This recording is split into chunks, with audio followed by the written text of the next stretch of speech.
on your camera and turn on your camera and mute your microphone because the agenda will be proceed in no time. Thank you. Bismillahirrahmanirrahim. Assalamualaikum warahmatullahi wabarakatuh. Alhamdulillahirabbil alamin. Wassalatu wassalamu ala asyrofil anbiya'i wal mursalin wa ala alihi wa ashabihi wa man tabi'ahum bi ihsanin ila yaumiddin. Amma ba'du. Good morning everyone. Okay, good morning to from Miss Ani. International Undergraduate Conference on English Education IUCEE, the next EFL Educators, Opportunities and Challenges. The Honorable Dr. Ani Susanti MPDBI as the Head of English Education Department Universitas Ahmad Dahlan. The respectable Jessica Vega M.A. Sol as the speaker from Universidad Adventista de Chile, South America. The Honorable Associate Professor Dr. Nur Rahamut Radzuan as the speaker from University Malaysia Pahang, Malaysia. The Honorable Dr. Joy Balatayo as the speaker today from Cape State University, Philippines. The unforgettable, the featured speakers and also lecturers from partners who are willing to collaborate with us, Universitas Muhammadiyah Profesor Dr. Hamka, Universitas Muhammadiyah Cirebon, Universitas Muhammadiyah Mataram, Universitas Bangka Belitung, Universitas Purwokerto, Universitas Muhammadiyah Lampung, and Universitas Muhammadiyah Sorong. And all the participants and committees whom I proud of. All praise be to Allah, the Lord of the world, the King of the King, who makes everything in the universe, who has given us the mercies and blessing until we can meet together in this virtual room. And don't forget praying and greeting we send to our Prophet Muhammad SAW, who's brought us from the darkness to the path of light. Ladies and gentlemen, meet me again Suci Mawadah as Master of Ceremony in this event. I would like to say welcome to the International Undergraduate Conference on English Education, IUCEE, with the theme, the next EFL Educator, Opportunities and Challenges. Before we are going to the agenda today, let me read the several agenda. For the first agenda is opening. The next is main agenda, consists of session plenary 3 and 4 and panel 2 and 3.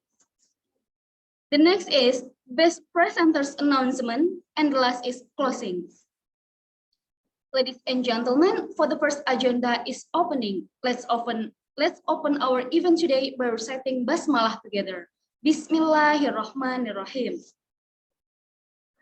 And now we've come to the main agenda, International Undergraduate Conference on English Education, IUCEE, the next EFL Educators, Opportunities and Challenges.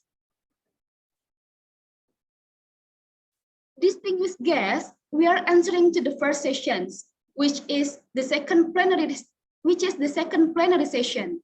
In the session, the participants are allowed to enter to the breakout room by their own choice. Please enter to the breakout room.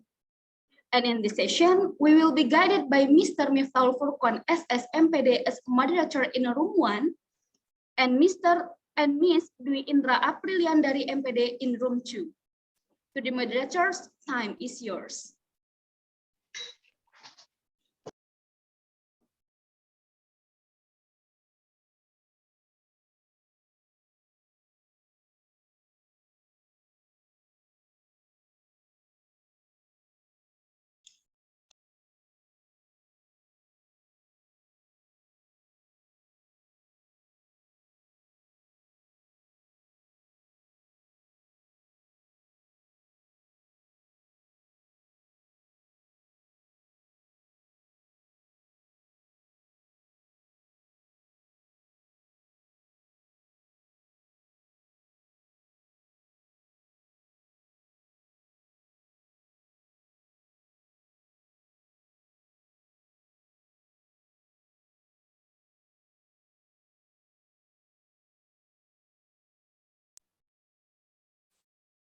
Okay, ladies and gentlemen, I will repeat.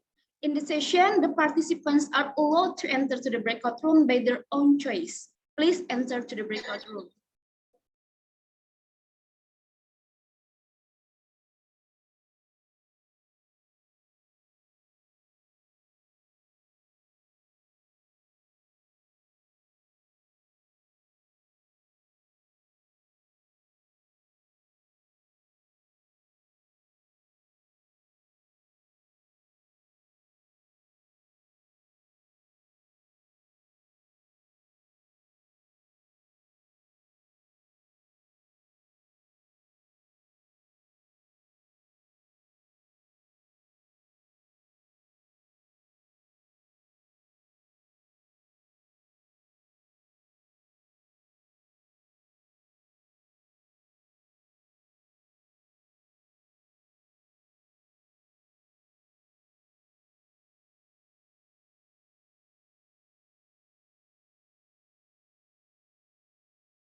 Okay, to the all participants. In this session, the participants are allowed to enter the breakout room by their own choice. Please enter the breakout room. To the participants who is in the main room, please enter to the breakout room.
Okay, ladies and gentlemen, before we next to the next sessions, I would like to say thank you so much for the moderator. And now we've entered to the third plenary session. In the sessions, we will be guided by Mr. Patria Handung Jaya, SPDMA as moderator. For Mr. Handung, time is yours. All right, thank you so much for our incredible MC, Suci Mawada. Assalamualaikum warahmatullahi wabarakatuh. Good morning, ladies and gentlemen. So the respectable, our keynote speakers for today's conference, the Honorable, the head of the English Education Department of UAD, and also all of the participants. I hope that everyone is healthy and safe today. Well, a teacher makes a great deal in the success of learning process. I remember one quotation from someone that I really adore, Michael Morpurgo, saying that it's the teacher that makes the difference, not the classroom. We often hear a lot of stories regarding to the success of learning process because of teacher. In the other hand, we also have learned a lot of things that the class failed because the teacher failed to bring the learning process into fun things and something like that. If I may relate to the previous discussion, yesterday's discussion, for example, there are a lot of things that teacher can do to actually make the class successful. For example, the method, like what has been brought by Dr. Jessica, and also the engagement, like what has been brought by Dr. Nuraha. And we also have gone to several discussions in the panel session. For example, that I have visited some of the rooms saying that actually the method or the collaboration between teacher and students is really needed.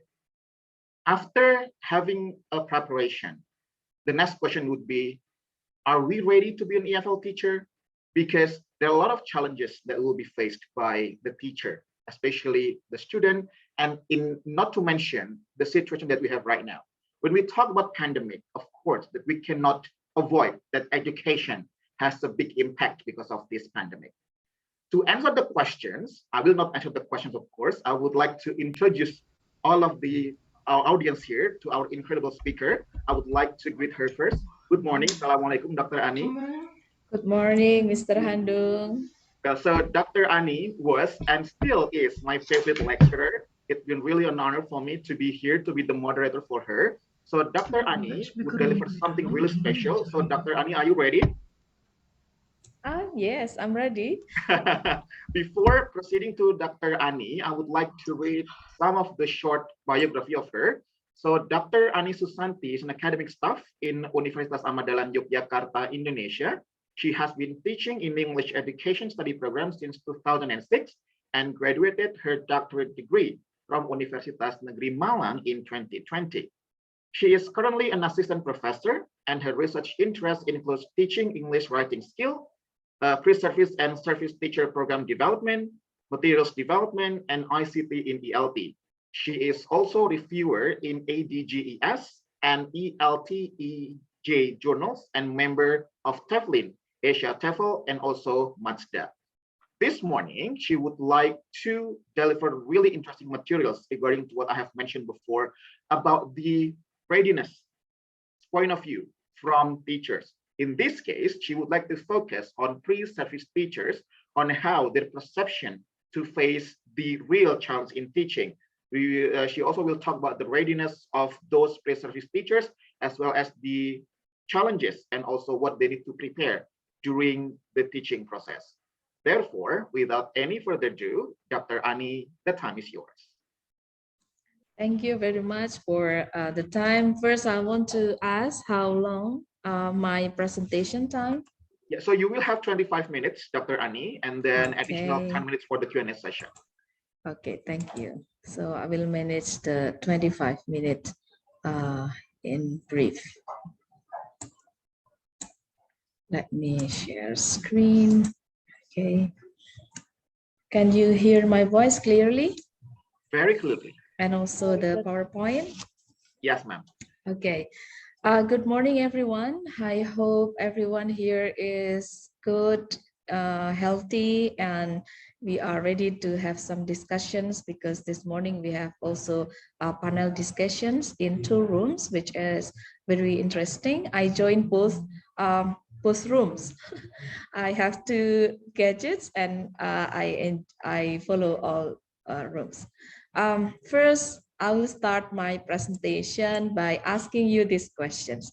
I will invite everyone to respond in a chat box. How much confidence you are to swim? Can you swim? From scale 1 to 5, how confident you are in swimming? 0, ma'am. Okay. Okay, and then thank you. 4, okay, 3, none, 3, okay, I can't swim. Okay, what stroke of what swimming style do you usually swim? Is it a butterfly or breastside or freestyle, back style, or stone? Okay, somebody freestyle, stone style. Okay, and how far? How many meters? How deep? How far? 5 meters, 10 meters? Okay. Okay. Good. Everyone, imagine, because this is Sunday, usually we have a kind of sport or leisure activities. Just imagine that we are in a swimming pool.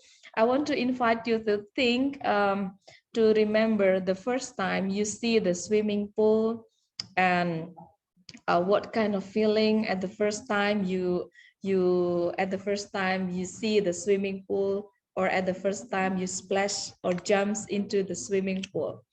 What do you feel? Do you remember? Okay. Excited. Okay. Okay, you feel excited. Ratna, what about the others? Nervous? Okay. Any others? Sing. Okay. Yes. Happy, nervous, worried, curious. Okay. There are a lot of feelings. I myself feel like nervous. I feel that I'm not sure if I can do it, something like that. Sometimes happy to learn swim, river, in the sea. Okay. There are a sense of a feeling of that we feel like whether we can swim or not. There is a sense where we kill the impossibility, and that's also a feeling that I'm worried if I sing, if you can't, you feel like not confident sometimes. So this is what I'm going to talk today.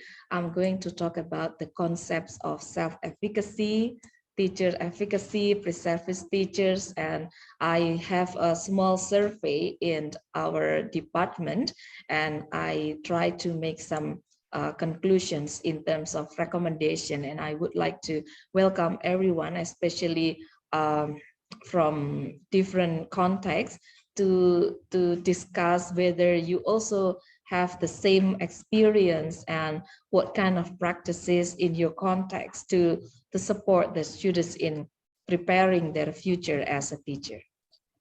First, I'd like to define what is self-efficacy. Efficacy is a generative capability in which cognitive, social, emotional, and behavioral sub-skill that is organized and integrated to meet the purpose, to reach the goal. And perceived self-efficacy is a significant determinant of performance to partially independently of underlying skills. So self-efficacy, when in a context of our examples just now, if you have self-efficacy in swimming, it can be it is more possibility for you to perform much better in doing the swimming. Self-efficacy is related to the performance of feelings of confidence and belief, actions, and these all words are related to self-efficacy. And it is a feeling that you can kill the feeling of you feel that you cannot into the feeling of do it. So self-efficacy is something which is growing. It's not stable. at the first time you might think that you can't, but then after you see people are doing, after you see that you can try a bit and you can be successful, after you see that people around you support you, then you can feel that you can do it.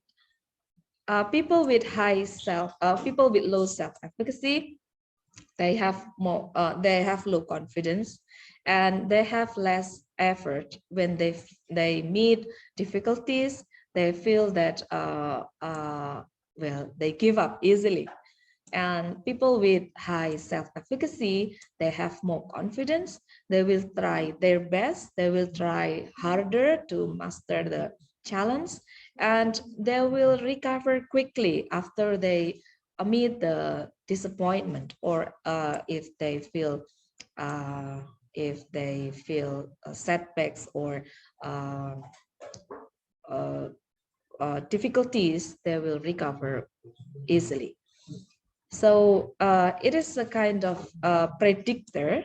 One of the predictions if you will be successful is what self-efficacy is also one of the predictor for your success. So first you feel you can't do it, and then you might think that I want to do it, and how do I do it? You try to be curious in this stage, and okay, I'll try to do it, and then you feel that you can do it, and I will do it more, and finally you can be more successful. This is how self-efficacy will affect the success of doing something.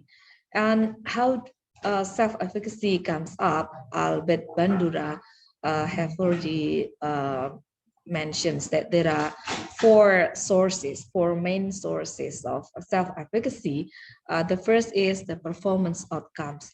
If you feel that you have been successful in doing a bit, trying a bit, it will force you, it will build more efficacy on yourself. Or it can be from the modeling.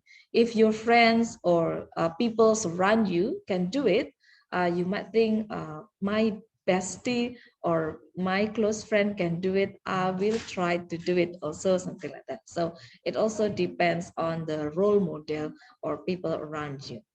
And then verbal persuasions, how the situations around you support you, like having verbal support, or you have claps, for example, or support from your friends, your family, your teachers, etc. And it also affected by the emotional state of yourself. And here I want to describe about what is teacher self-efficacy. It is defined as a teacher's belief and confidence in their own ability to instruct knowledge, to organize, to accomplish a specific task, and help students to achieve their goal. So teacher self-efficacy is a feeling or a belief on yourself, on how confident you can be a teacher in doing a teacher task. And it is not stable trait, as it can be, although it can stay longer, but it is not as stable, as it can be varied as a result of interactions with the situational and conditions. Therefore, we need to always build up this efficacy by joining or attending professional development activities, by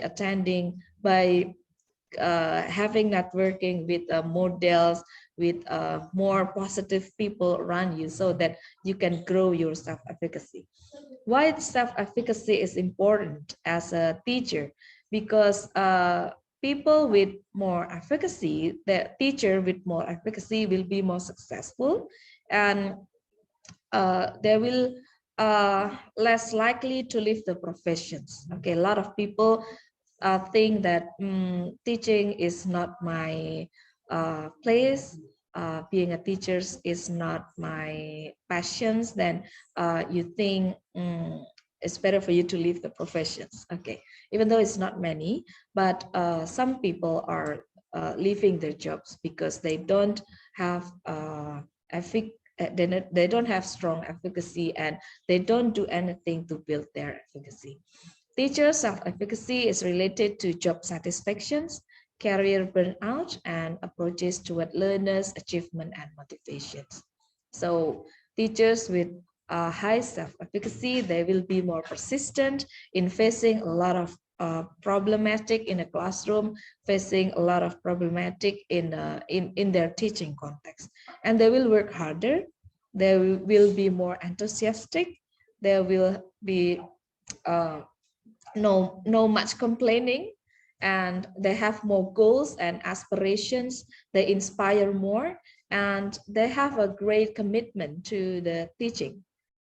Okay, and it will reduce the possibility of having a silent burnout, like frustrated. You feel like frustrated all the time, feeling overwhelmed, or feeling that trouble is like your friend, trouble is a friend, something like a headache all the time, or you feel like Monday syndrome, and there are a lot of feelings that make you unhappy with the professions. Every time you want to teach, you feel like, oh, this is a crazy day, something like that. Okay. Then teacher self-efficacy related to the students' outcome. There are some research that showing that teachers with have more efficacy will is closely related to the students' outcome and their motivations, their capacity to make some innovations, and their job satisfactions and burnout. And in this morning, I would like to probably, because most of the audience are undergraduate students, I need to inform that what are the difference between pre-service teachers and in-service teachers. Pre-service teachers are those any students studying in teacher education. Well, in brief, something like that. In Indonesian context, we have Faculty of Teacher Training and Education, like undergraduate program, and we have a teacher certification program. So in brief, we can say that both students attending the undergraduate program or certification program are both pre-service teachers. Okay, and pre-service teachers self-efficacy is likely to be aroused by several factors, such as their teaching experience and skills, pedagogical knowledge, attitude, and their own personalities. And I have a brief questions to the students in our context. What is the self-efficacy? What is their profile? And during the teaching practice, and how do they perceive their teacher preparations program? And I make the respondents of the survey is 122 respondents. They are all EFL pre-service teachers in English education department in our university, and they are all semester 6 or year 3. And they have attended pedagogical courses. Of course, they have learned English, but this is important on the pedagogical courses I will mention later. And they experience school observations. We call it PLP or Magang 1, and practicum at school, and also joining 1/3 of them joining Kampus Mengajar program. Kampus Mengajar is probably some of the participants who are not from Indonesia. I would like to inform that Kampus Mengajar is a program made by the government where the students practice teaching at schools that have been appointed by the government for 3 to 6 months. And the participants in this research, they have taken some courses: introductions to education 2 credits, students development 2 credits, theories and principles in ELT 2 credits, curriculum and syllabus design in ELT, and then educational management, school practicum, 1 credit, information and communication technology in ELT, assessment in ELT, media and materials development, and method in TIAL.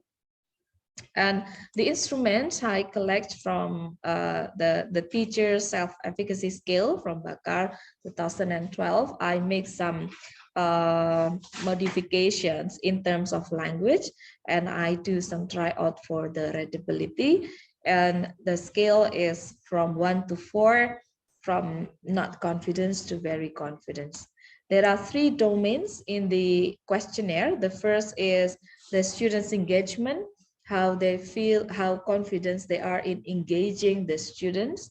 And the next domain is instructional technology, instructional strategy, how confident they are in using the strategies at the class, and how confident they are in managing the classroom. I use the questionnaire from the Google using Google Form, and share the Google Form to WhatsApp group of batch 2019. And the participants mostly are female. I don't know why teachers are mostly female. I don't know whether it's only in our context or it's also happened in your context, as especially for those beyond our university. And this is the general findings. Pre-service teachers self-efficacy, they feel that they confidence much in managing the classroom and in engaging the students, but they feel less confidence, or they have less efficacy in instructional strategy, always instructional strategies. And if we see more detail in the students' engagement domain, the highest score is in question 5. The question 5 is, how much do you help the students to value learning? So for these questions, they feel very confident. And for the lowest score is how much they get through the most difficult students. So they feel like they need to learn more, to practice more on handling difficult students. How much do you help your students to think critically? Also about critical thinking, how to build critical thinking for the students. Okay, and for the instructional strategy, the highest aspects is how to what extent can you craft good questions for your students. So they feel that they are confident in making a good question for the students, but they feel like worry in responding difficult questions to the students. So probably later we can think what we can do to support their those especially in the difficult parts. And the highest one for the classroom management is to what extent you can make your expectation clear to you about students' behavior, and how much can you do to get the students to follow classroom rule. So in general, they know how to express their expectations and how to manage the class with the classroom rule, but they have they feel that they have problem in responding the deviant students, or maybe disruptive behavior students. And it's an interesting, because at the beginning of the questionnaire, I put a question whether they have attended a campus mengajar program or not. And it's interesting to see that the students who attend campus mengajar have higher self-efficacy in all domains, in student engagement, in instructional strategies, and in classroom management. So maybe we can say that experience or more involvement at schools, more direct involvement, more experience learning is quite important for the students, for pre-service students to build their efficacy. And from the open-ended questions, I made 5 open-ended questions on what makes a good language teachers, what their challenges in the classroom, their perceived challenges, their perceived strengths and weakness, and their expectations for teacher educations. And I think I would like to, well, show you in brief. This is the themes or the final uh, uh, analysis for their open-ended. I divided into 3 themes: educational themes, academic, and social. In the educational theme, they think that they need more teaching practice. And they also want to have English games like challenge at the end of semester to make sure that they have reached something. Okay, and they need more facilities for laboratories to support their learning, and more mentoring. They need mentor to assist them to build their teaching ability. And they also need modeling, and they need basic English skills emphasized, maybe from certain programs that support to build their English skills. And from the academic theme, they need webinar on creative teachings, like trainings, how to how to have effective teaching tips. And they need magic books, like a magic book is like a teaching guideline for them. So when they have difficulties, they just open that books and yeah, they know what to do. And social theme, they need to have trainings on communication skills, especially for those who feel that they are introvert. And they need adaptation skills because they don't know where they are going to teach in the future. And also they don't know where to have the teaching practicum. So they need adaptation skills to how to adapt with new people, how to adapt with new situations. And they need a training on public speakings, and they also need additional teaching practice. For example, teaching at TPA. TPA is like extracurricular, where in our society we have kind of kids, they go to the mosque for reading Quran and etc. So they think every village or every environment, most of the students have that kind of place.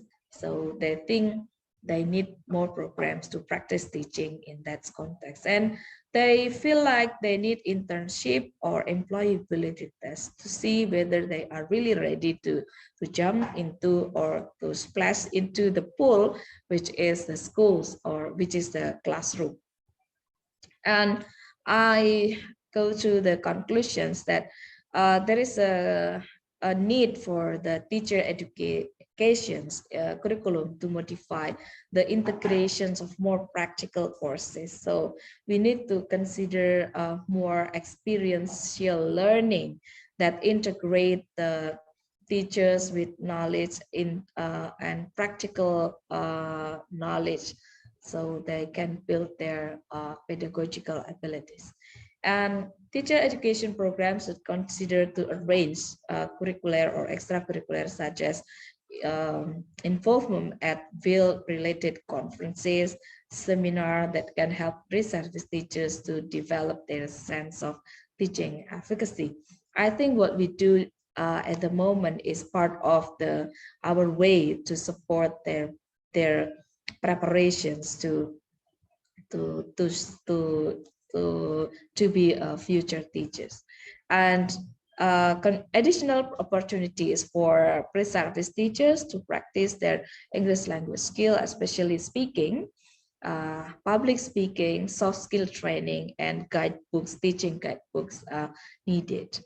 And I close my presentation by this quote from Mahatma Gandhi, that if I have the belief that I can do it, I shall surely acquire the capacity to do it, even if I may not have it at the beginning. Thank you very much. I give back to the moderator. Thank you so much to Dr. Ani. Let's give a round of applause for Dr. Ani for the amazing presentation, right? So it's about the self-efficacy and also on how teachers can create a big impact to the students for the outcome of the students and also the process of the learning itself.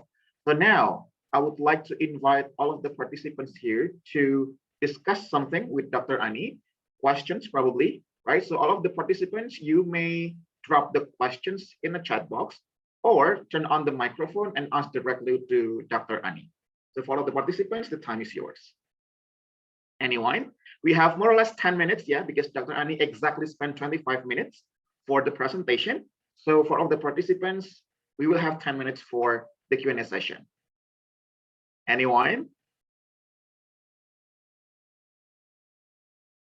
Probably not the questions, it could be a discussion or the experience. Who knows that probably some of the participants here, it could be the lecturers or the students, feels what has been mentioned by Dr. Ani. Any question?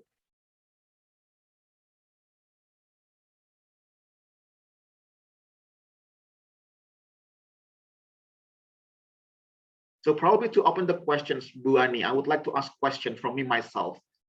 Right. Okay. So talking about the problems or the challenges from the pre-service teachers, do you think that this pandemic create more problems or more, downgrade of the self-efficacy from the pre-teachers student?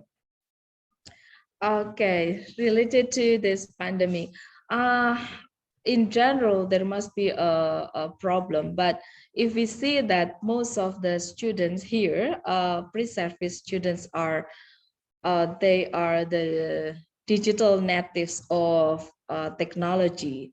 I think they don't have a serious problems or serious problems in their efficacy. I think if I see the students' creativity in making the learning media or in joining the practicum, they have more creativity, they have more capability in using technology in online learning. Oh, I see. I think it's not a big challenge for the students. More challenge are those for baby boomer teachers or teachers who are in different generations. But for this generation teachers, it's not a big deal for the pre-service teachers. I see. I wouldn't agree more with that because we see that as a digital native, like what you said before, we can make the teaching process more varied, right? And that's something that is really interesting. Yeah, the Gen Z generation. So we have some question here, Dr. Ani, from Ibu, I don't know if it's Ibu or Mbak Retno Ayu. The question is that, thank you, ma'am, for the outstanding presentation about teachers' efficacy. I want to ask, as prospective English teacher, how do we get well received by the student when the first time teaching? What should we do to get the good first impression? Thank you. Okay. Yeah, first impressions is always challenging. And I still remember the first time I go into the classroom, it was very worrying. But I think there are a lot of things to attract the students. First, maybe we can attract them with some games. Okay, there are a lot of games that we can use in the classroom. There are a lot of challenges. There are a lot of, we can use multimodal, like when we teach, we don't use only the text. We can use pictures, we can use videos, we can use many modes so that they can be attracted. And maybe we can also invite them to make some movement in the classroom, moving, or if we are teaching children, if we are teaching kids, they are happy with having some totally physical response activities, something like that. So or maybe sometimes we can always make good impressions by making a jokes, or making well, maybe from our performance, the way you dress, because children at the first time, or students at the first time, they will see the way you speak, the way you dress, the way you look, the way you do anything. So try to do your best to attract, because maybe you know much better about your future students. I think you need to learn. If you are now still in a pre-service teachers, maybe in the future you are going, most of them are Z generations, or they are in alpha generation. Know better about them, how they behave, how they usually learn, their learning style and everything. All right, thank you so much for the answer, Dr. Ani. So the first impression is everything, right? It could be started from the games, like what Dr. Ani said before, or the personal appearance. Well, I'll take that in mind, ma'am, when I'm teaching my students. Thank you for this suggestion as well. Hopefully it answered the questions from Mbak or Ibu Retno Ayu. We have one more questions actually, Dr. Ani. Yeah, one more questions that we take, because we also have really limited time. The questions is from Aisahril Surya.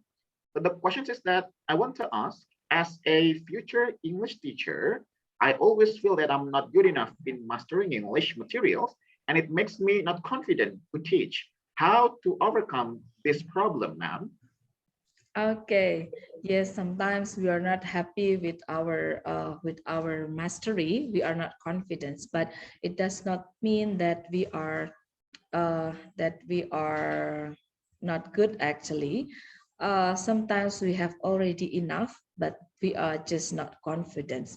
But as a teacher, we always need to maintain our English. Sometimes the students who are in semester 6 or in the 3rd year or 4th year, they have no more skills classroom. They feel like they have no place for maintaining their English. Therefore, it's good for the students, for the pre-service teachers, to make some networking. I think this conference is a good way for the students to have networking connections with the students from different universities, from different countries, to collaborate. Just try, for example, you maintain your speaking, you maintain your grammar, you develop, you collect more vocabularies. I think it's good for you to, by having a club, teaching club, for example, or what kind of professional development for new teachers, for prospective teachers. All right, thank you so much for the answer, Dr. Ani. So in short, it is about how to make a connection or networking, because as a teacher, it's impossible for us to only work with ourselves. We need to also take a look at other people's work, especially what the other teachers work. So who knows that we can try to imitate, or we can learn from other teachers, right? Yes.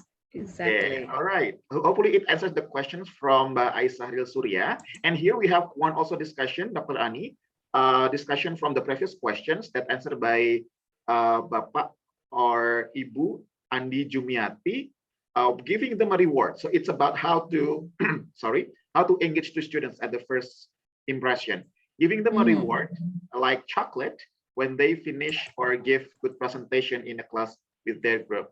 I think these are also one of the good ways as well, right? Yeah. Giving them chocolate, coin chocolate. Yes, indeed. Everyone loves reward. Everyone loves like chocolate, especially. Okay, but don't too much giving reward, tangible reward to the students, because later they will feel that they only want to do it if you give them reward.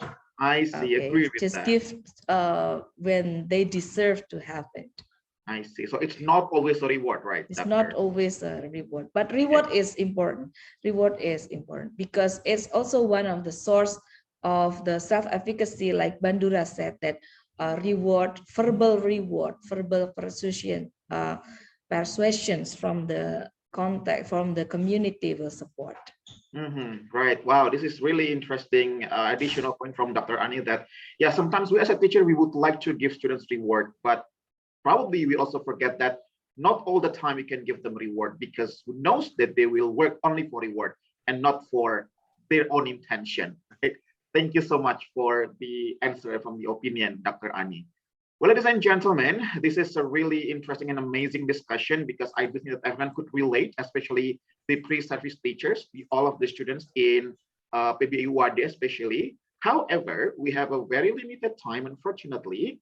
Therefore, the presentation and the discussion for the topic of "Are you ready to be an EFL teacher?" has to stop right here. If I may conclude the presentation from Dr. Ani, is that we, or the pre-service teachers, or we as an educator in the future, we need to actually have the self-efficacy, because it affects a lot for the students, from their outcome, from the learning process, and so on and so forth. And to obtain the self-efficacy, we need to have several things, like based on the research from Dr. Ani, such as public speaking, the adaptation ability, making networking, and so on and so forth. And hopefully we can be consistent in being the next educator. Finally, Dr. Ani, do you have any final statement for all of the audience here? Yeah, okay.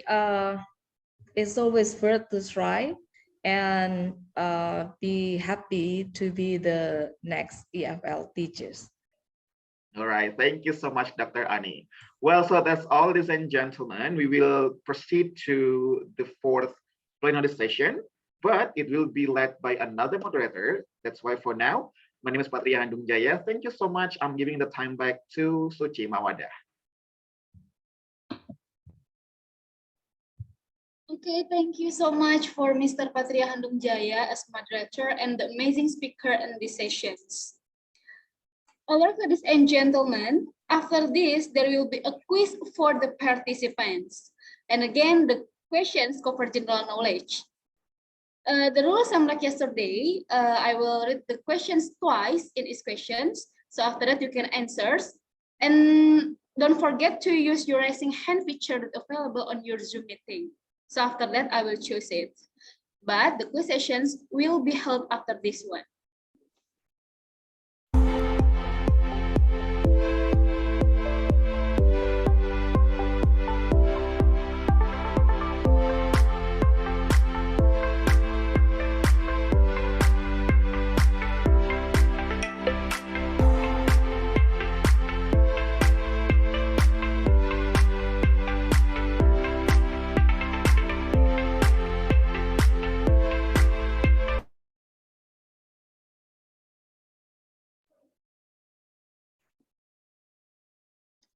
Okay, thank you for the operators. Okay, ladies and gentlemen, before we are going to the quiz sessions, we will have a documentation session first in the third plenary sessions. So please open your camera and the operator please be ready.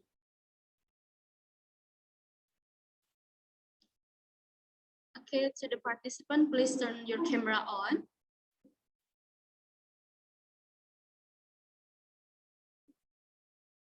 Okay, I will count 1, 2, 3. 1, 2, 3. Keep smile.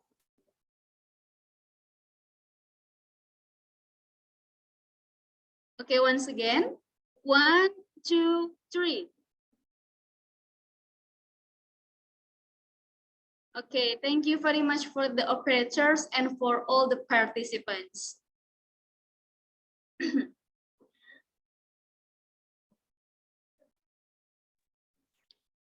All right, everyone. Now we are going to the quiz sessions. I really hope you ready for this. I really hope you ready for the participations, because the one who answer will be contacted by the committees, and of course it's about the rewards. So I will start it first with the easy questions again. For the first question says, what is the longest river? What is the longest river in the world? What is the longest river in the world? Okay, we have Parias here. Please, you can answer. I think it's Amazon. Amazon Indonesia. is really Oh, Nil, Sungai Nil. for Nil. I'm sorry, no one answers before I choose, okay? No one answers because before I choose. Okay, Parias, are you sure the longest river is Amazon? It's Nil, I think. Oh, Neil. Okay, the answer is correct. And for the committee, please write a Parias name. Okay, give round of applause for Parias. Okay. And now please switch off your raising hand feature.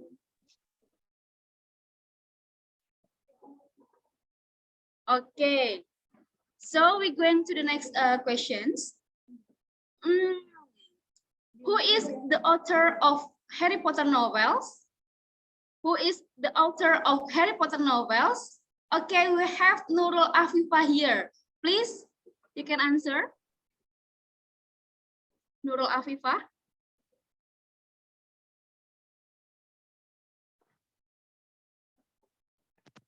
Answer is J.K. Rowling. Sorry, Nurul Afifah, I can listen to your voice.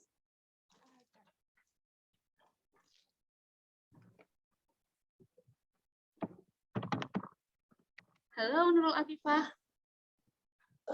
Okay, the answer is J.K. Rowling. It's a correct answer. Congratulations, Nurul Afifah. Okay, so the next question is, but before that, please switch off your raising hand feature. Okay, so the next question is, okay, what is the currency of China? What is the currency of China? Okay, we have Lisa Aprilia here, please. Yen. What? The currency of China is yen. Okay, the answer is correct. Congratulations to Sister Lisa Aprilia.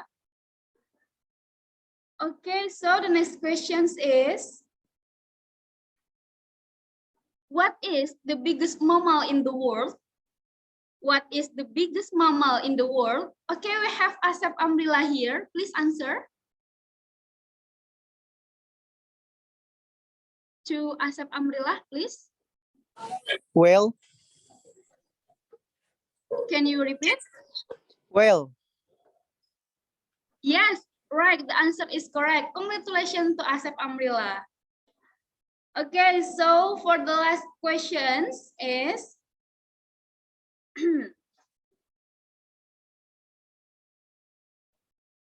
okay, this is the last questions. How many and where are the keynote speakers come from? How many and where are the keynote speakers come from? No one know? Nobody knows? Nobody knows? Okay, I will change the questions, okay?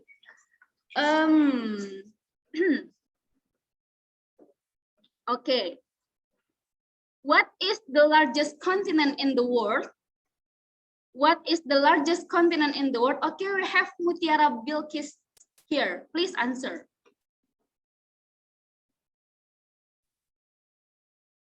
Mutiara Bilkis?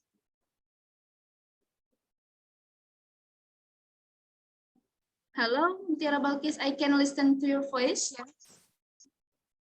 Russia. Asia? Russia. The answer is incorrect. Maybe another Another participants? Okay, we have Anissa here. Please, Anissa. Asia. Asia. Okay, your answer is correct. Congratulations to Sister Anissa.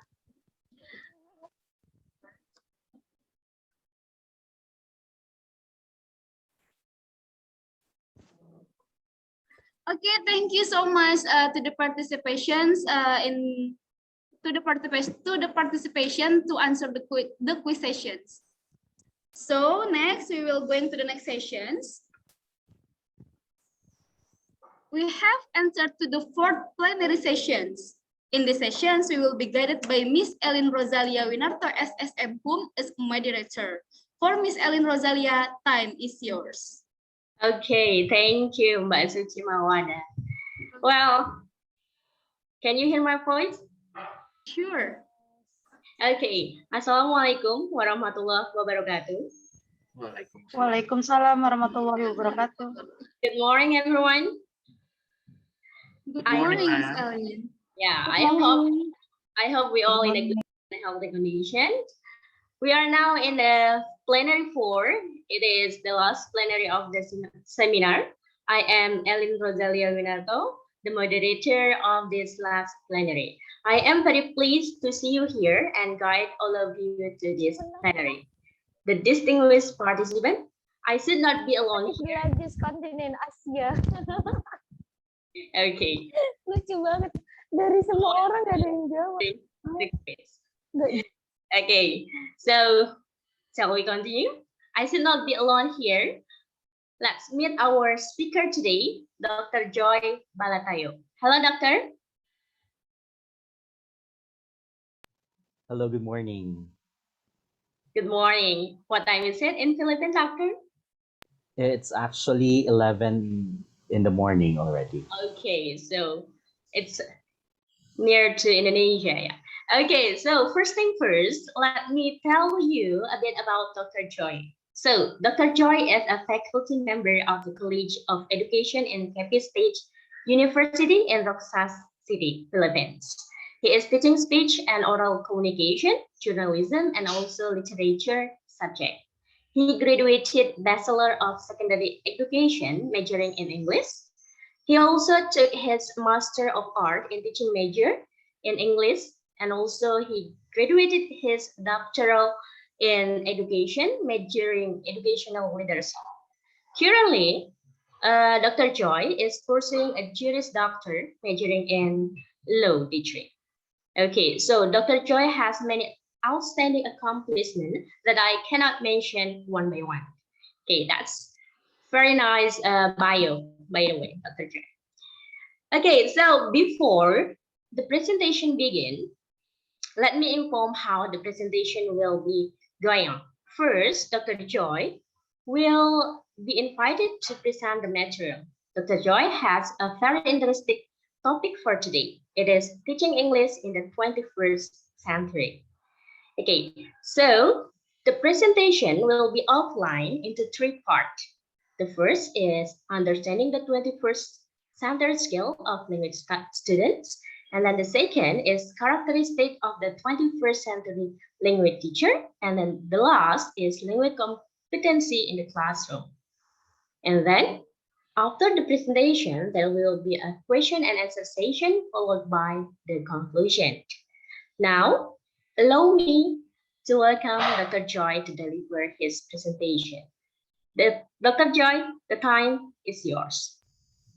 Okay, thank you so much. I hope my audio is clear at the moment. Okay. Good morning, students and teachers from the Universitas Ahmad, Dahlan, Indonesia. And this morning, I shall be lecturing or discussing somehow an interesting topic. This is the teaching of English in the 21st century. And I am trying. I could not. Is my slide presenting? Yes. I could not see my Yes, slide. Yes, on your first slide, sir. I could not press the next slide. Hold on.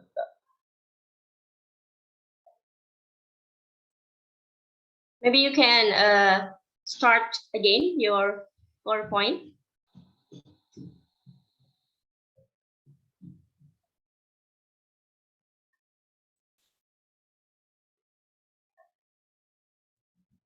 Okay. Okay. Now, for the objectives of the topic, I have here the acronym of the university itself, the UAD. And the first one is we shall be able to understand the 21st century skills of language students. For the A, afterwards, we shall be able to articulate the current technological landscape in language teaching, and finally, to determine language competency inside the classroom, which is a very interesting topic because here we will be discussing not only the learner's behavior, but also the teacher's behavior in the classroom. As mentioned by Miss Elaine, the topics I will be covering are the following: the 21st century skills of language students, the characteristics of the 21st century language teachers, and teaching competencies inside the classroom. Now, let's go to the first one, the 21st century. I know that this topic is somehow familiar to almost everybody, but before that, let's have this very short quiz. It's a personal assessment. Okay, it's just 5 items, and I want you to just do the mental counting in yourself. Okay, now the first one is I want you to ask yourself: I approach life with confidence and I have high self-esteem. Is it never, seldom, or always? So if you answered always, you put number 3. Okay, and later on we will sum up your scores. Okay, number 2, I'm able to communicate my needs and I make sure that my message is heard and understood. Is it never, seldom, or always? Okay, shall I proceed? Now, when there is conflict, I use my communication skills to find solutions and work things out. Is it never, seldom, or always? Okay. Number 4, I know that students will be able to relate to this. I check my Facebook, Twitter, or Instagram accounts before sleeping. Is it never, seldom, or always? Okay? And finally, when conflicts arise, I immediately begin looking for potential solutions. Is it never, seldom, or always? Okay? Now you have all the items. Can you sum up all your scores? And we will have the interpretation in a short while. Okay? I hope you did already your math. You added your scores. Okay? Let's sum it up. If your score is between 5 to 8, your 21st century skill somehow needs improvement, a little bit of improvement. Okay? But if you scored 9 to 12, then it's moderately developed. But if your score ranges from 13 to 15, then you have a superbly high 21st century skills. Okay? Now, let's proceed. Again, now this is the 21st century skills, and there is always that hashtag mind the gap. Because there is a gap between the knowledge and skills that students, language students, learn inside the classroom and the knowledge and skills they need in the typical 21st century communities or workplaces. So somehow there is no congruency between the skills that are acquired by the students inside the classroom and what they need much when they are already working. The students learning in the classroom should be equal to the skills they need in the community. And so as language learners, okay, and even language teachers, we have to bridge that gap. And language students will spend their adult lives in a multitasking, multifaceted, technology-driven, diverse, and vibrant world. This pandemic has taught us that there is learning beyond the four walls of our classroom. When we can no longer come to school, we resorted to technology. And in fact, that has been somehow where we are heading in the future, technology. And most especially in learning language, we need technology. Because, our path to career or to success is one step at a time. And so we have to learn every time. Okay? Now, for the 21st century skills, now we go back to the definition. They refer to a broad set of knowledge, skills, work habits, and even character traits that are believed to be critically important to succeed in today's world. Now, what are these? Okay? These skills are meant to make the person holistically develop. First, we need to have the information, media, and technology skills. Next, we also have to need the learning and innovation skills, the effective communication skills, and finally, the life and career skills. All these make a person holistically develop. Now, going back to the different skills mentioned, okay? Language students should be able to exhibit a range of functional and critical thinking skills related to information, media, and technology. Okay? And what are these? We need to develop first our visual and information literacies. Okay? Our media literacy, our basic scientific, economic, and technological literacies, and even multicultural literacy. That we are open not only to the culture in Indonesia, but also in the rest of Asia and even the whole world. And finally, global awareness. Okay? Now, this is actually a study, okay, that I have found online. And smartphones users in Indonesia are quite high. Okay? As of February 2022, there are more than 80 million, okay, Indonesians who have cellular phones already. And there are smartphones. And we have to take note that the population of the internet users are more on 88% of them are under the age of 34. And most often, they are students like you. Okay? Now, let's go back to Facebook. I have mentioned in my test a while ago, in my assessment, Facebook users in Indonesia, there are about 191 million as of September 2021. Okay? And take note that the age range of these Facebook account subscribers or users are between 18 to 24 and 25 to 34 years old. Which means that students like you would always take time to log into your Facebook and either watch news or communicate with each other. Okay? But not only that, okay? Not only that. Now, we have mentioned a while ago that we have what we call digital citizenship.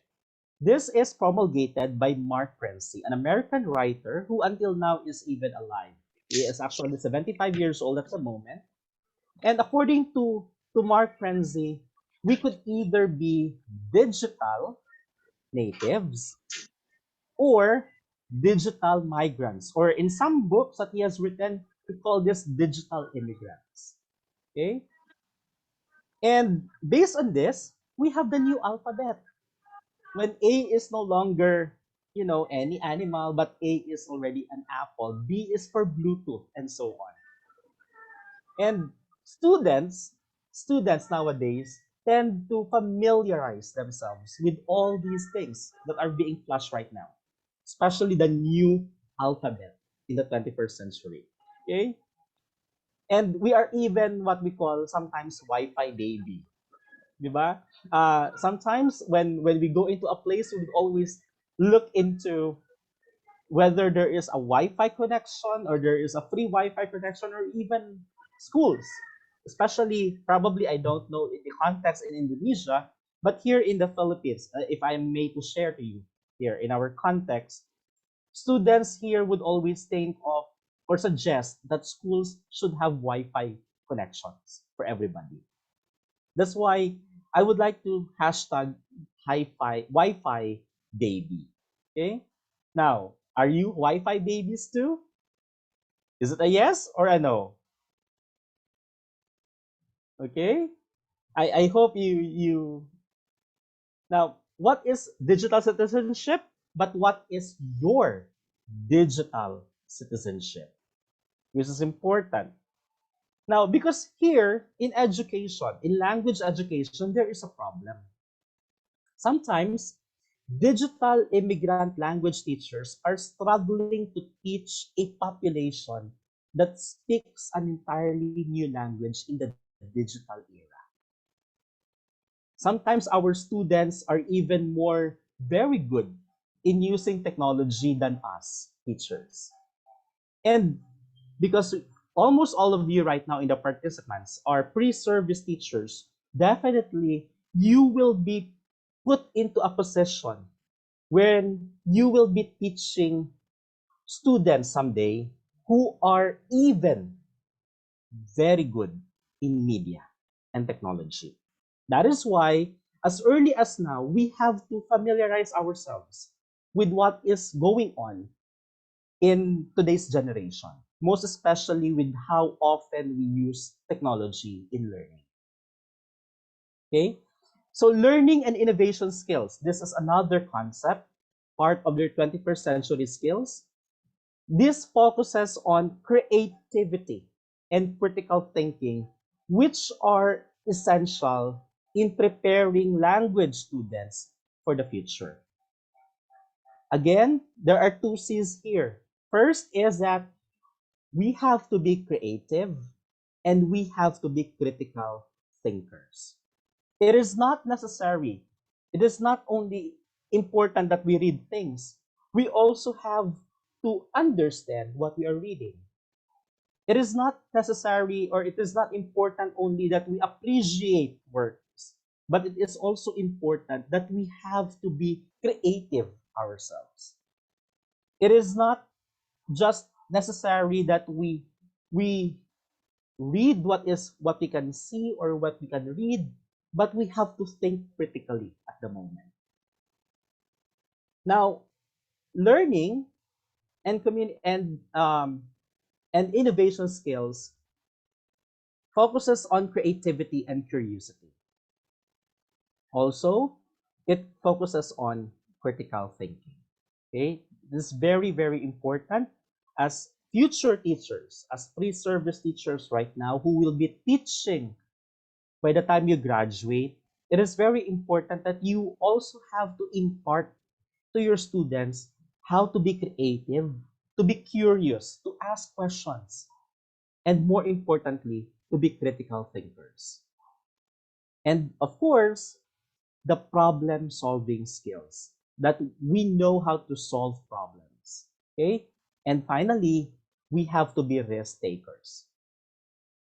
Now, communication skills. I know that this is a group of participants who are language experts, who are learning language in a better way. Therefore, language students should be able to communicate effectively to other people, thus providing opportunities for take note, another C's, collaboration, and cooperation. Because these two are very important. Okay? So communication skills would include your collaboration and interpersonal skills and effective communication skills. Meaning, we should be able to communicate effectively the message that we want to say to other people, even in just simple conversations. Okay? Now, take note that this was actually released by Harvard, okay, in the US, that the top 5 functional skills that employers look for fresh graduates, the number one is very important: communication skills. We have to know how to communicate. Then we have, of course, the trainability, the capacity to be taught, of course, our competence or competency, the analytical and problem solving skills, and finally, our tech know-how. Okay? Now, life and career skills. Now, this is just an overview somehow, okay, of the 21st century skills. Language students should develop ability to navigate through the complex life and work environment in a globally competitive information age. Again, that we should be able to navigate in this information age.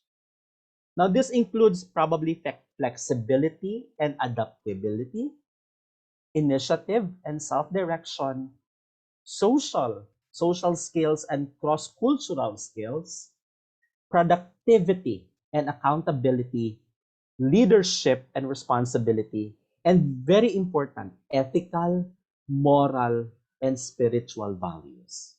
Because all these things will help us succeed in our future career, in becoming a very good English teacher someday. Okay? Now, going back in the 21st century skills, it has formulated 4 C's of education: communication, critical thinking, creativity, and collaboration. Okay? So these are the characteristics of a 21st century learner. So you have to be a self-directed learner. You also have to be an innovator, financially and economically literate, critical thinker, a problem solver, communicator, okay? Civically engaged, globally aware, collaborator, and information and media literate. Now, these are the characteristics of the 21st century learner. Now, I have a question. Do we teach 21st? How do we teach 21st century language students? Okay? Because the fact is simple. We teach people the way we were also taught. So if we were taught in a traditional setup, in a traditional classroom setup, most probably that is how we will also teach others when we become teachers. Now take note, should the students learn the same way that their teachers did? Okay? If the teacher has been taught in a traditional way, should the students be taught in a traditional way too? That is a very important question. Because there is a conflict now. Because we have a traditional teacher with a 21st century learner. These are the learners who love games, who love using social media, who love using technology in learning.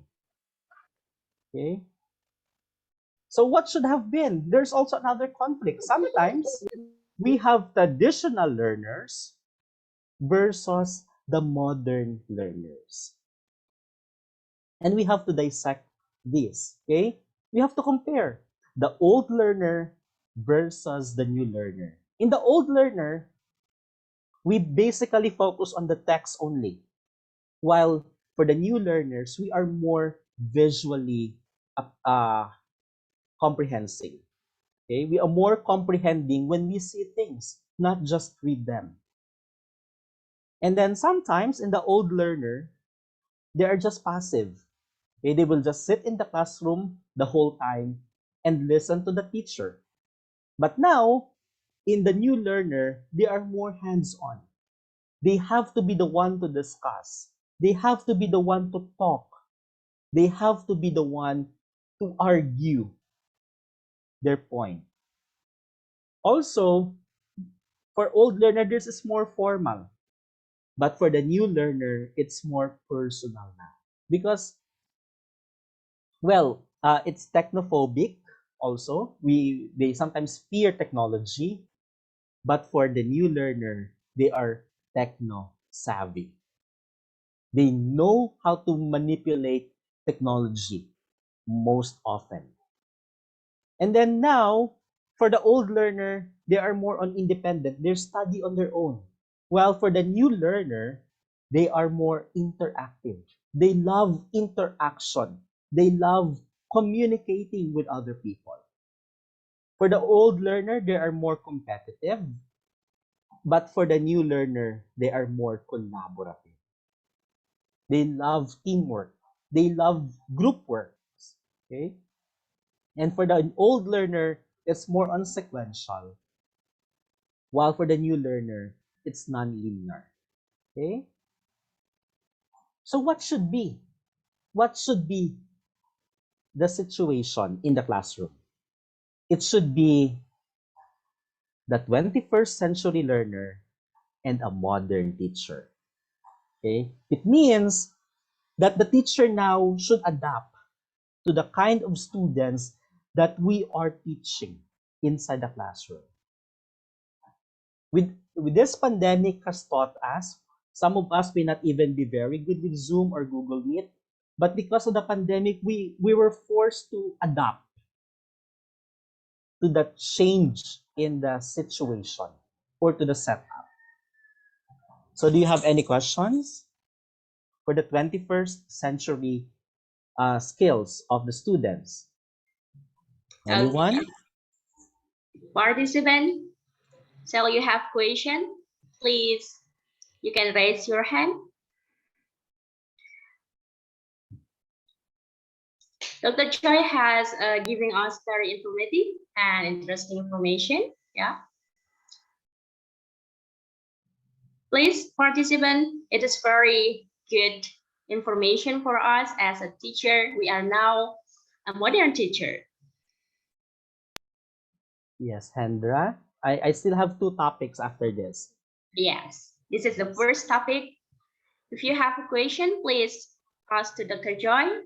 But if you don't have any question, we can continue to the second presentation.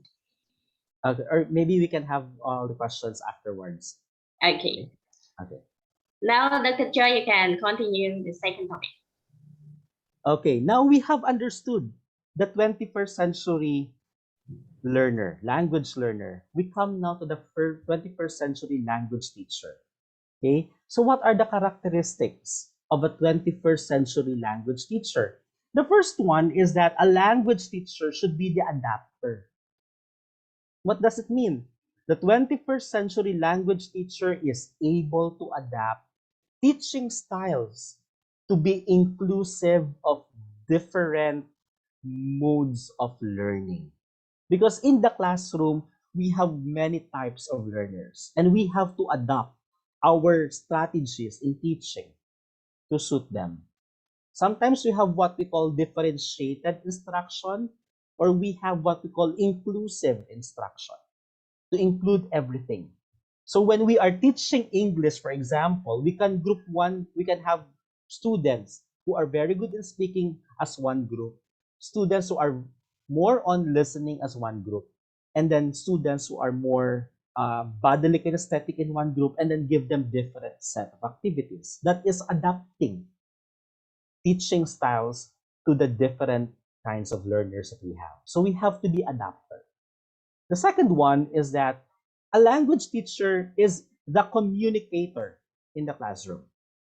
The 21st century language teacher must be fluent in the tools and technologies that enable communication and collaboration anywhere and anytime.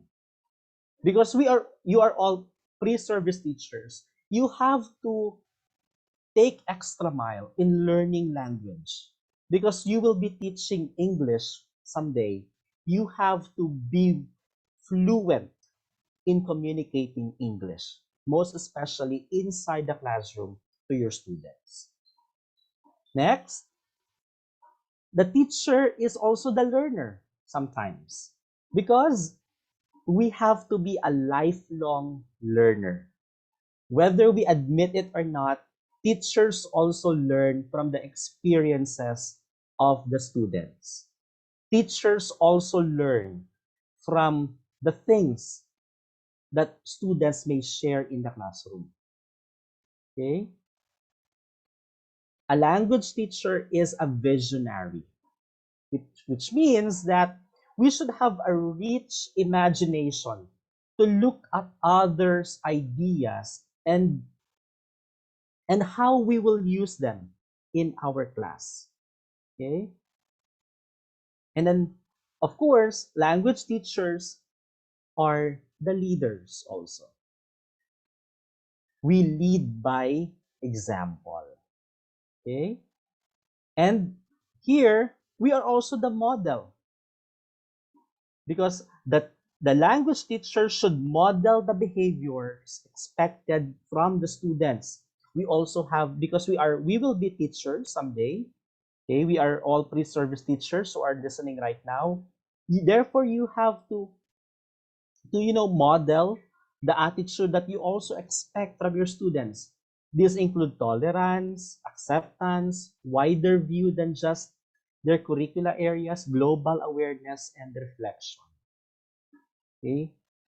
And of course, language teacher is a collaborator. We must be able to leverage collaborative tools and platforms like Pinterest, like Instagram or Facebook to enhance and captivate learners. And then we also have to be a risk taker.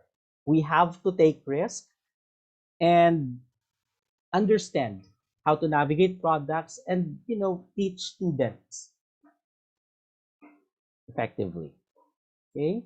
So these are the characteristics of a 21st century language teacher. So the adapter, the communicator, the learner, the visionary, the leader, the model, the collaborator, and the risk taker.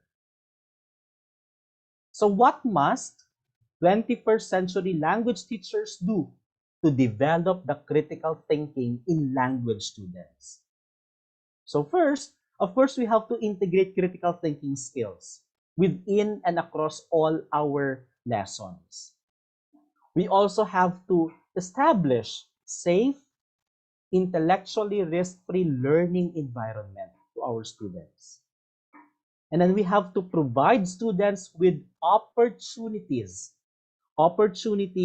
to practice higher order thinking skills. And then consistently cultivate higher order thinking skills, allow time to develop critical thinking skills, and promote academic conversations and dialogue that foster critical thinking. Okay? So now we have commitment, we have to have competency, we have to have creativity, we have to be compassionate to our students. And lastly, we have to have the character of a teacher. Okay? So these are very important things that we, English teachers or language teachers, and even you who are pre-service teachers, these are things that are necessary for you to be able to be a very good and the best English teacher that you can be. So this ends my second topic. If you have questions, or can we have the questions after the last topic? Okay. Dr. Joy, it seems that Mr. Hendra want to ask you a question. Yes, Mr. Hendra. Hello, Mr. Hendra.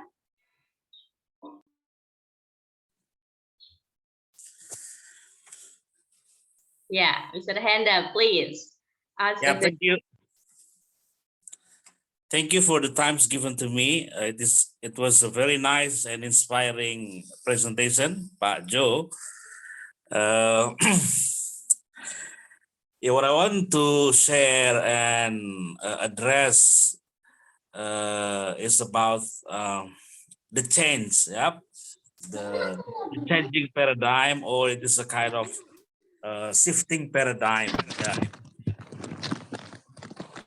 Substantially, we need to rouse or to awaken student consciousness or conscience. Yeah.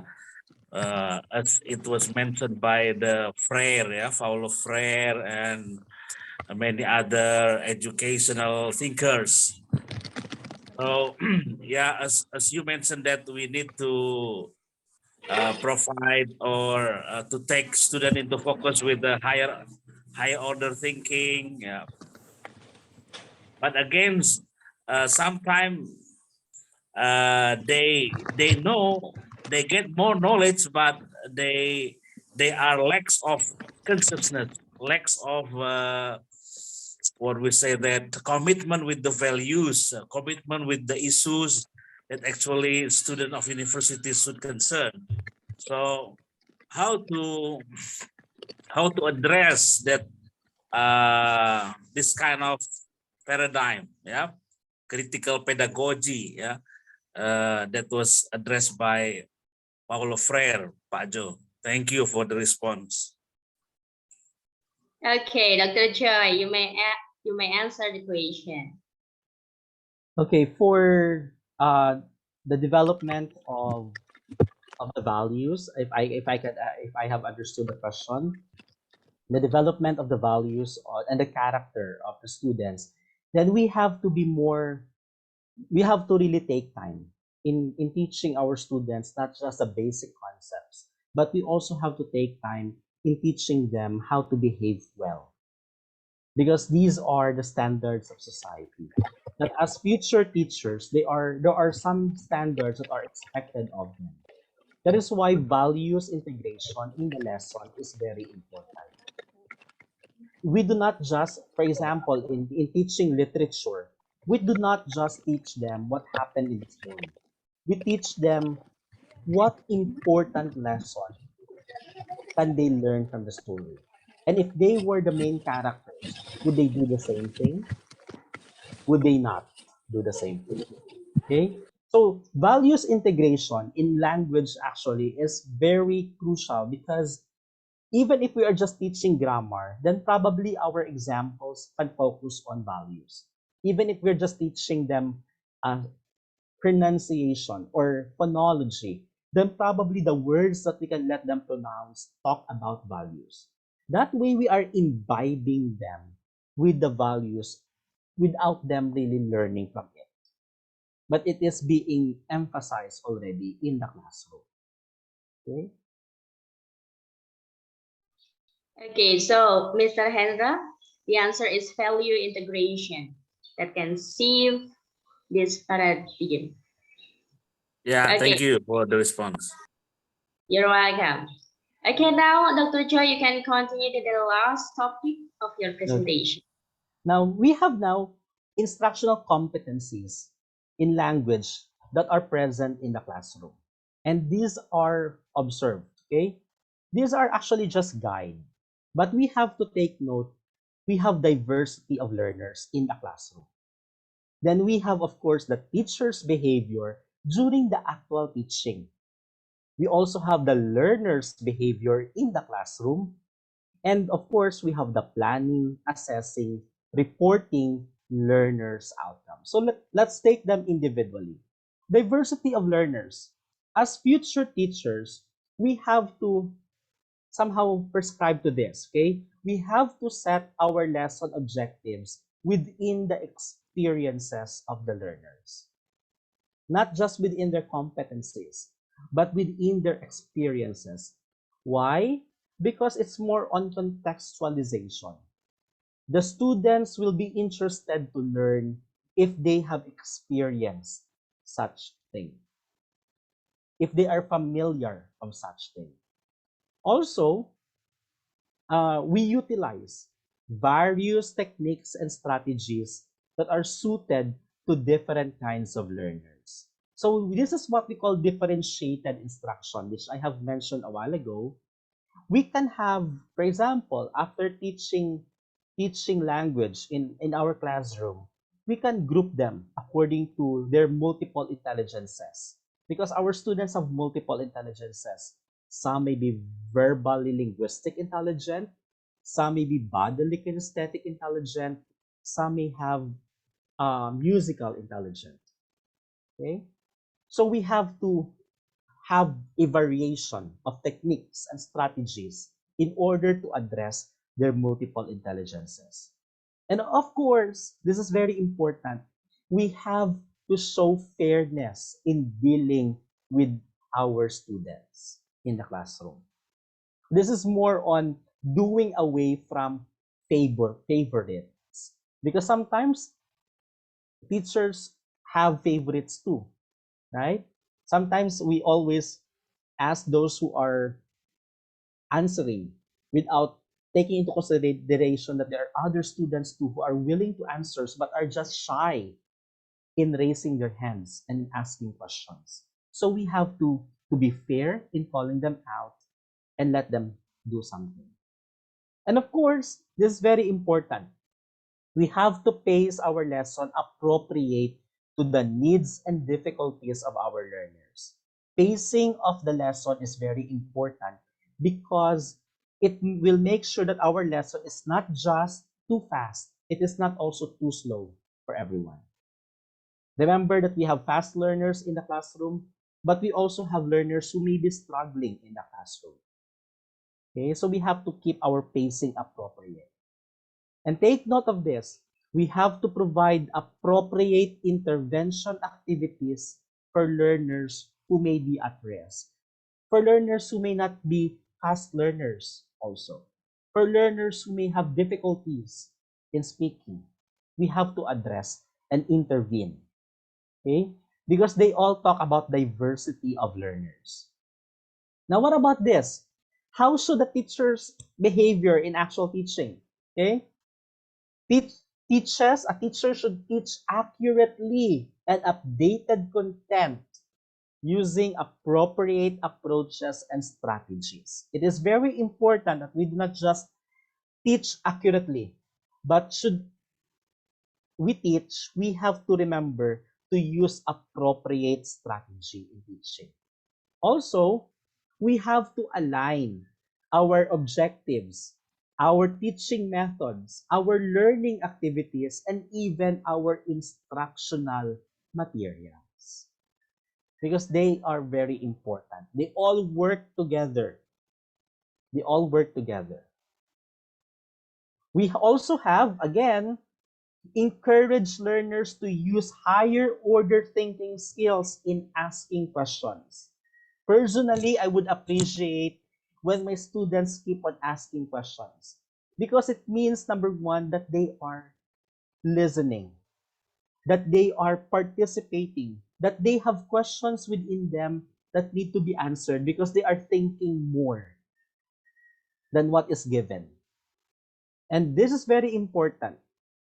We have to engage and sustain learners' interest in the subject matter. How? By making the content meaningful and relevant to them. Take note, we do not just let them engage their interest, but we have to be able to sustain their interest from the beginning up to the end of the lesson. We can always give activities in the middle, in the end of our lesson. And then we also have to establish routine and procedures to maximize the time and instructional materials. You can let your students stand in front and say something. You can let them write on the board. Do not just let your students sit in the chair and listen. Make them use their own body. Make them do something because that way you are maximizing their potential. And of course, we have to integrate language, literacy, skills, and values in teaching.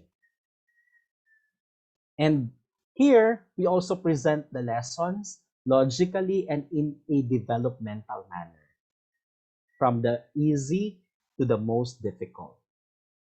And here, the 21st century now comes in. We use technology resources in planning our lesson, in designing our lesson, and in delivering our lesson. And again, we have to create situations to encourage learners to use higher order thinking skills. So what about now the learner's behavior in the classroom? Okay, we have to let our students answer in their own words and desired cognitive levels. Okay, do not let them read. Do not just let them recite by reading. Let them explain something. Let them ask them something that they will be able to answer in their own words and understanding. And they have to participate actively in the learning tasks with some level of independence. They have to be independent learners too.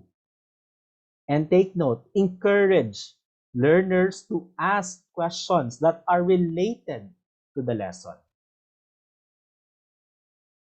And then sustains interest in the lesson and activity, and then follow routines and procedure. Okay? And of course, take note, they have to have behavior of individualism, cooperation, and competition in classroom interactions. Okay? And take note from this, they should be able to learn values from the teacher and even from their fellow classmates, and demonstrate in various ways the learning achieved in the activities or lessons that we give them. So for planning, assessing, and reporting the learner's outcome, this is very important. We have to provide timely, appropriate feedback or reinforcement to our learners, to our students. A simple, very good is already, will take them to an extra mile by appreciating them when their answers are correct. Okay? Give them feedback in order to improve their work also. And then take note of this. We have to use appropriate formative and summative tests that are congruent to the learners. Okay? And the use of non-traditional and authentic techniques when needed, especially in assessing them. And of course, as teachers, we are mandated to keep accurate records of learners' performance level. Okay? And then here, we give assignment, something that they can always bring home and do something. That even if they are at home, they will be able to still open their books and do something. To learn, to continue learning even at home. And it will be a reinforcement of the lesson. And of course, opportunity for learners to demonstrate their learning. Okay? So this ends my third topic.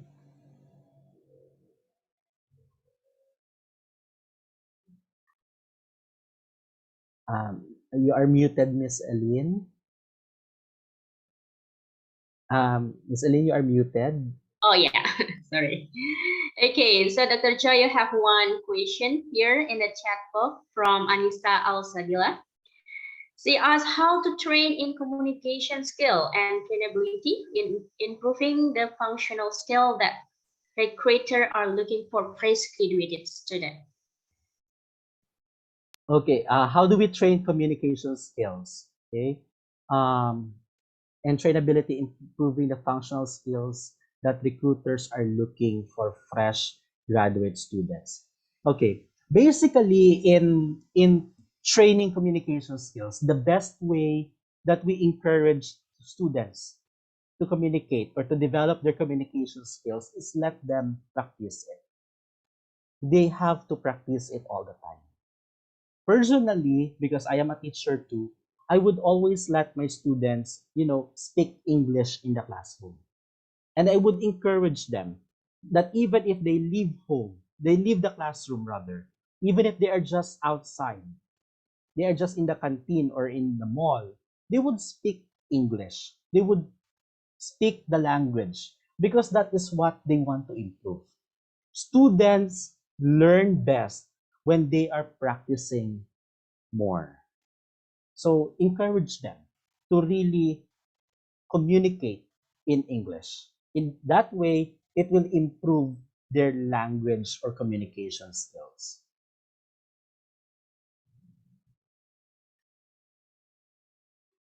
Ms. Elaine, you're muted. Mbak Anissa, is that answer your question? Okay.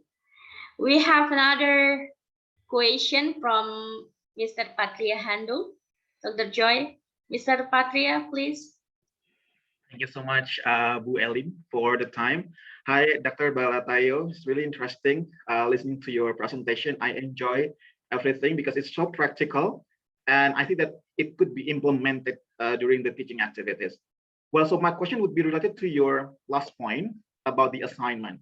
This is something really problematic for me myself, because especially in this pandemic, even not in the pandemic, when we talk about assignment or homework, most of the students even complain about that.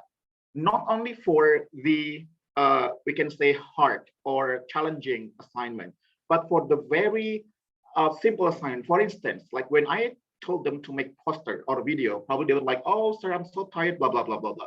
But even when I assess them, just try to watch the movie and give your opinion about the movie, they don't even do that at all.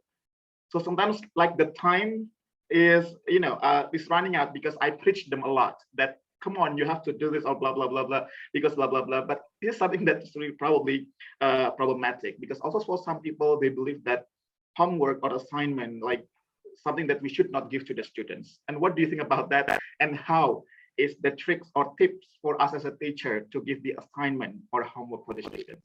Thank you so much, Doctor. Okay, thank you so much. First thing, the assignment should be related to the current topic. When we are giving our assignments to our students, it should be related to the current topic, not an advance to the next topic, because it will serve as a reinforcement. It will serve as a reinforcement to our students that whatever they learn during the time of our class, they will be able to have a follow-up activity for them to do. And let them understand that assignment is meant to hone further their understanding with the lesson. Okay? And also, for those probably because it's also similar here in the Philippines, in our context, our students would also complain that they don't have time in doing the assignment. I would always tell them, you have to have time management. It's as if you are inside the classroom. And if you are inside the classroom, when this is a regular class hours, do it like even if you are just at home. When this is time for English, you have to make this time for English. When you have this time for your other subject, you have to observe that time also. Because that way, time management is what sometimes our students lack. Because they have so many things, and it is just a reminder to them to always balance their time and to manage their time, because they would not be able to achieve anything, achieve or do their work, their assignment, if they would not manage their time well. And because this is a pandemic and we cannot have a face-to-face interaction with them, we have to remind our students to always use their time in studying, because sometimes what is given in Zoom sessions are not enough. It is not enough. Then we compare it in an actual classroom setup. So they have to really exert much time and effort in learning, even if they are just at home. All right, thank you so much, Doctor. Would definitely implement this later on. Thank you. Okay, Dr. Joy, we have a very fruitful discussion, actually, but unfortunately, we are run out of time. Okay, So the distinguished participant, we finally come to the end of this plenary. But before I close the plenary, I would like to take the conclusion from what the speaker has presented. So the gap between the knowledge and skill that linguistic students learn in a school and the knowledge and skill they needed in the 21st century communities and workplace can be filled by the meaningful language competency inside the classroom. Yeah, Dr. Joy has presented and tell us so many characters and the other things needed for the modern learners. Yeah, and then student also should be given enough classroom activities and also experiences to be able to communicate effectively to other people, thus providing opportunities for collaboration and also cooperation. Yeah, well, Dr. Joy, I'd like to thank you for the informative and interesting presentation and for all the participants who are very active in this participation. Okay, so finally, give applause to the speaker and for the participant. Thank you so much, UAD, for the invitation. Thank you so much, Dr. Annie, for the invitation to be part Thank you of for this. attending this conference. Okay, Mbak Suci. Yeah.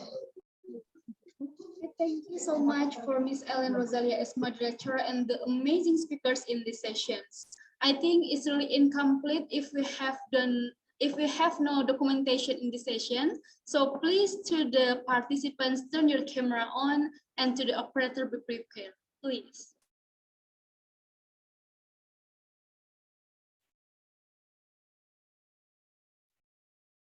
Okay, please to the participant, open your camera.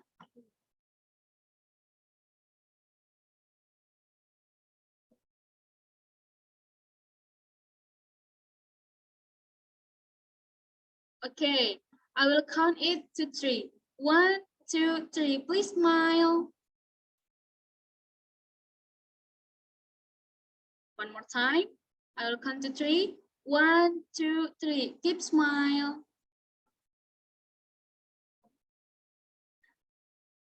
Okay, thank you very much to all the participants. Okay, distinguished guests, and now we enter into the last sessions, which is the third panel sessions. In the sessions, the participants are allowed to enter to the breakout room by their own choice. And in these sessions, we will be guided by Ms. Vida Nyartiar, CW MPD as moderator in room 2, and Ms. Rima Rahmania MPD as moderator in room 1. So please to all participants enter to the breakout room.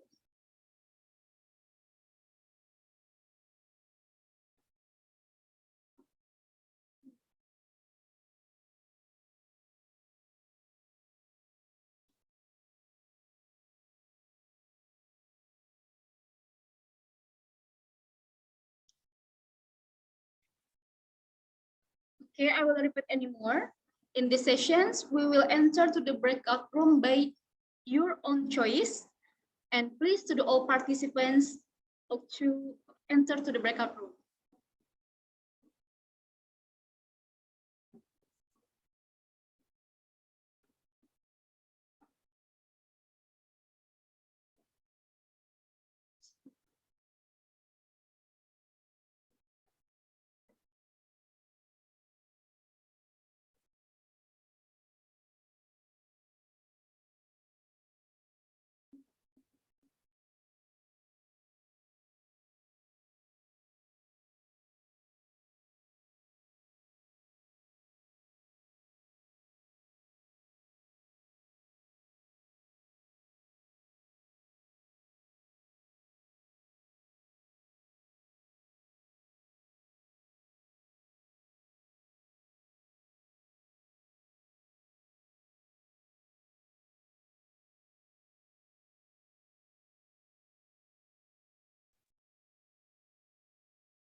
Okay, ladies and gentlemen, we are now in the main room again.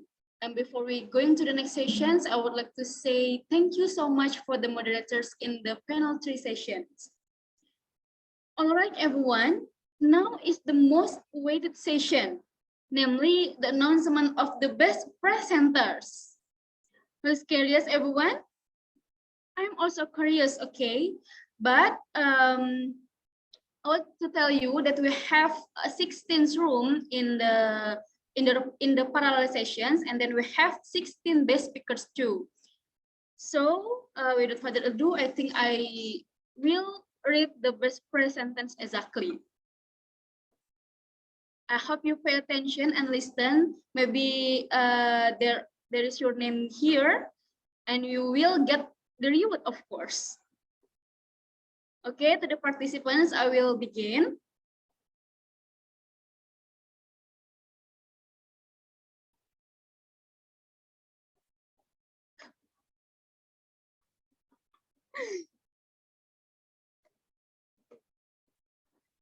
Okay, the best presenters there are Sabrina from Universitas Ahmad Dahlan, Rizka Ramadhani from Universitas Ahmad Dahlan, Hasna Nurhanifah from Universitas Ahmad Dahlan, Rafli from Universitas Ahmad Dahlan, Nafah Rianti from Universitas Ahmad Dahlan, Betty Miftahul Jannah from Universitas Ahmad Dahlan, Marezal Akbar Putra from Universitas Ahmad Dahlan. The next is Gesia Afifah Wulandari from Universitas Muhammadiyah Metro, Agnes Alfia Lintang from Universitas Sanata Dharma, Miftah Mariana, Hanif Nurholis Andiantika from Universitas Muhammadiyah Cirebon, Atika Meliana from Universitas Muhammadiyah Cirebon, Sean Narahara from Universitas Muhammadiyah Profesor Dr. Hamka, Deka Geraldi Putra from Universitas Profesor Dr. from Universitas Muhammadiyah Profesor Dr. Hamka, Windy Rafika Anaslimar Triwati from Universitas Muhammadiyah Profesor Dr. Hamka, Anggi Awalia Nastiti from Universitas Muhammadiyah Profesor Dr. Hamka, Intan Sofiana, and Friska Putri Agilia from Universitas Muhammadiyah Purwokerto. Okay, that's all for the best presenters in the parallel session, and please give applause to them. Congratulations to the best speakers in the parallel 1 session, parallel 1 and 2 sessions. Congratulations to the best presenters. And then, now we will see the symbolic awarding of certificates to best presenters, moderators, facilitators, and partners. And now have a good time watching. Please to the operator.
Okay, ladies and gentlemen, we're really sorry because the committee have a problem with the techniques. So we will wait for the moderator to show the video and we will continue to the next.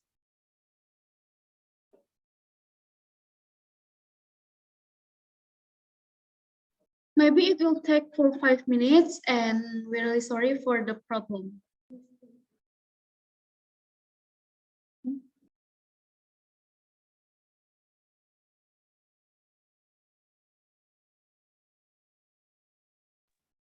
Okay, and for all the participants, please stay in this room, in our virtual room.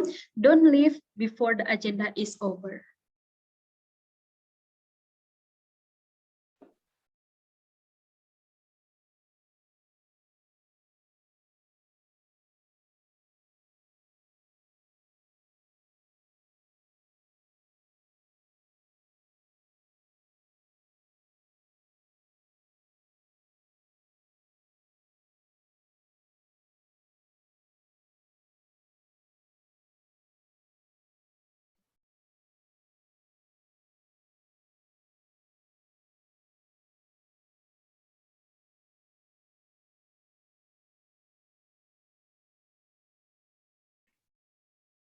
Okay, to all participants, please fill the evaluation form and also the presence who has not filled it yet, because it's the link has been shared in the chat room. Please check.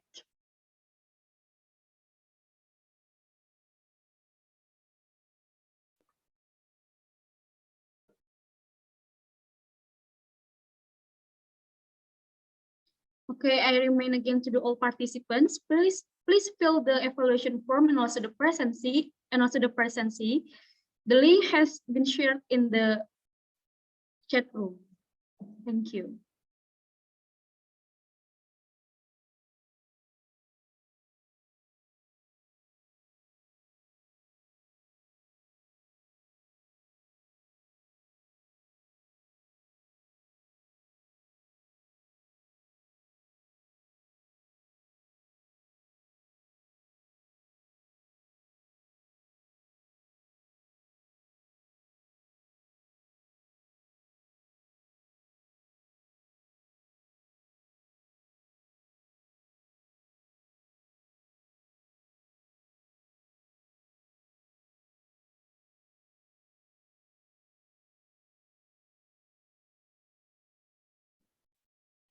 Okay, ladies and gentlemen, the PowerPoint and also the speaker material will also share in the Google Drive, and please wait for the next information.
Ladies and gentlemen, I think I need to remind again, please fill the evaluation form and also the presency. And also I need to inform that the certificate of the participants will be sent in your email.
Okay, I think the operator has fixed the problem.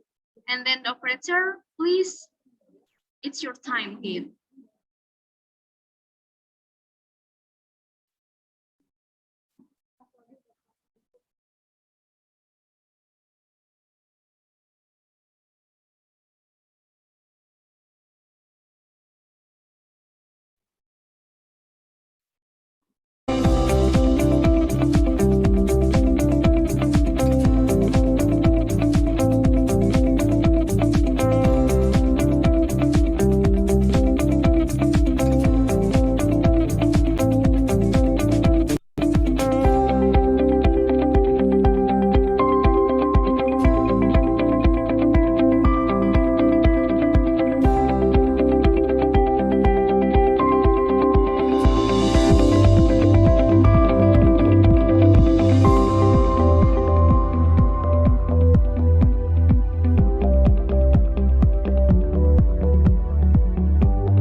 Okay, thank you for the operator.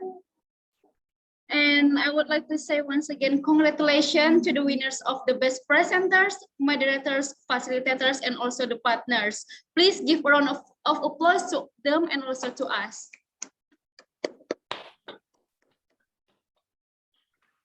Okay, ladies and gentlemen, and now we have come to the end of our event today.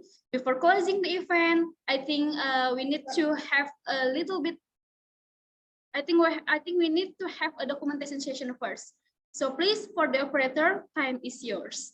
And to all the participants, please open your camera.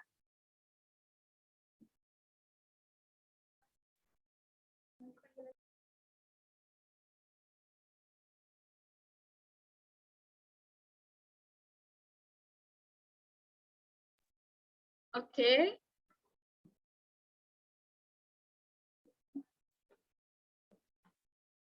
Okay, I will count to 3.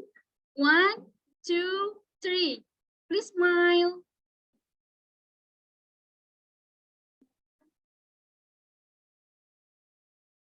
Okay, once again. 1, 2, 3. Cheers.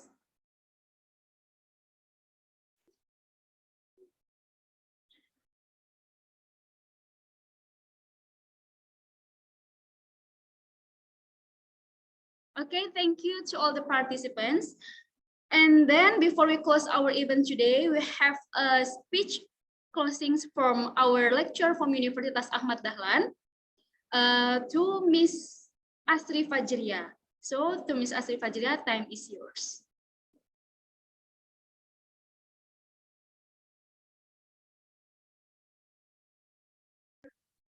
Okay. Nanti nggak kelihatan.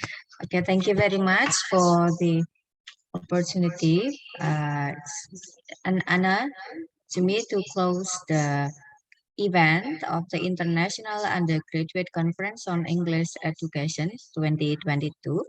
I am also one of the lecturers, as has been mentioned by Ms. Suci Mawada, our MC for these 2 days events.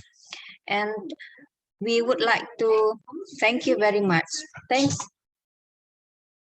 to all the keynote speakers, the featured speakers, the invited speakers of the panel sessions, and all the presenters in the parallel sessions 1 and 2 for the insightful research, insightful discussion, so that we learn a lot from this very short sessions. Yeah. Now, since I am part of the publication team, I would like to share with you some information regarding the full paper submission. Okay.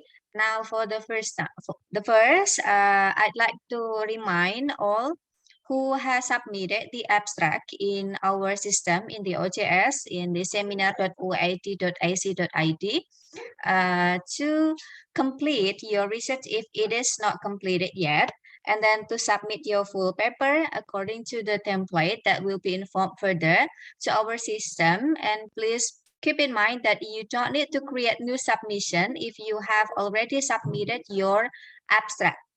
And another thing,